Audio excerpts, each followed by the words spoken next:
ഇഷ്ക് കൊണ്ട് മദ്ഹ് പാടി മദീന തേടും പാവി ഇല്ല നബിയേ എന്നിലങ്കല്ലാതൊരാശ്രയവേദി ഇഷ്ക് കൊണ്ട് മദ്ഹ് പാടി മദീന തേടും പാവി ഇല്ല നബിയേ എന്നിലങ്കല്ലാതൊരാശ്രയവേദി.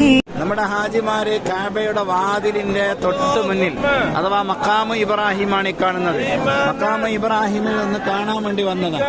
മഖാമ് ഇബ്രാഹിം നമ്മൾ വരുമ്പം തിരക്കില്ലായിരുന്നു, അപ്പൊ നമ്മൾ ജസ്റ്റ് ഒന്ന് കണ്ടു എന്ന് മാത്രം. അള്ളാഹു സ്വീകരിക്കട്ടെ, അള്ളാഹു കബൂൾ ചെയ്യട്ടെ, ഉദ്ദേശങ്ങളൊക്കെ അള്ളാഹു പൂർത്തിയാക്കി തരട്ടെ. മഖാമ് ഇബ്രാഹിം ഇബ്രാഹിം നബി അലൈഹി സ്വലാത്തു വസ്സലാമിന്റെ കാൽപാദമാണ്. നാളെ ഇത് മാറ്റി പറയണ്ട. ഇബ്രാഹിം നബി അലൈഹി സ്വലാത്തു വസ്സലാമിന്റെ കാൽപാദമാണ് കഅബയുടെ നേരെ മുന്നിൽ അഥവാ വാതിലിന്റെ നേരെ തൊട്ടടുത്തായിട്ട് കാണുന്നത് മഖാമ് ഇബ്രാഹിം. ഇബ്രാഹിം നബി അലൈഹി സ്വലാത്തു വസ്സലാമിന്റെ കാൽപാദം അള്ളാഹു സ്വീകരിക്കട്ടെ.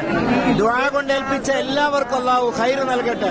വിവിധ മഹല്ലത്തുകാർ, നാട്ടുകാർ, കുടുംബക്കാർ, മണ്ണാർക്കാട് മുതൽ ചെർപ്പുളശ്ശേരി മുതൽ തിരുവനന്തപുരം വരെയുള്ള കാസർഗോഡ് വരെയുള്ള നൂറെ ഹബീബിന്റെ മുഴുവൻ മുത്തുമണികൾക്കും അള്ളാഹു ഖൈറും ബറക്കത്തും നൽകട്ടെ. വടകരയിൽ നിന്നുണ്ട്, പയ്യോളിയിൽ നിന്നുണ്ട്, എല്ലാവർക്കും അള്ളാഹു റാഹത്ത് നൽകട്ടെ.